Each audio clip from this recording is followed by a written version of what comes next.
નમસ્કાર મિત્રો, જીએસ ન્યૂઝમાં આપ સર્વેનું સ્વાગત છે। ભાવનગર ધોલેરા હાઈવે પર સર્જાયો ફરી અકસ્માત। ભાવનગર ધોલેરા હાઈવે જાણે લોકોની જિંદગીનો ભોગ લેવા માટે સર્જાયો હોય તેમ આજે થયેલા અકસ્માતમાં 4 લોકોના ઘટના સ્થળે જ મોત થયા છે। આ અકસ્માતમાં 2 કાર સામે અથડાતા એક કાર અકસ્માત બાદ ડિવાઈડર પર જતી રહી હતી। 2 લોકો ઇજાગ્રસ્ત થતા સારવાર માટે ખસેડાયા। ધોલેરા ભાવનગર હાઈવે પર સાંઢિયા નજીક હુન્ડાઈ વર્ના અને મારુતિ એસ ક્રોસ કાર વચ્ચે અકસ્માત સર્જાતા 4 લોકોના મોત નીપજ્યા હોવાનું સામે આવ્યું છે। ધોલેરા ભાવનગર હાઈવે પર ગમખ્વાર અકસ્માતમાં 13 દિવસમાં કુલ 9 લોકોને કાળ ભરખી ગયો।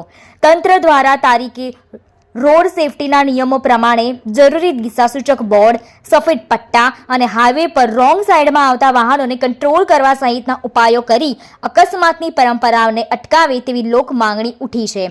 રિપોર્ટર ડોક્ટર રોહિતભાઈ, જીએસ ન્યૂઝ, ધોલેરા।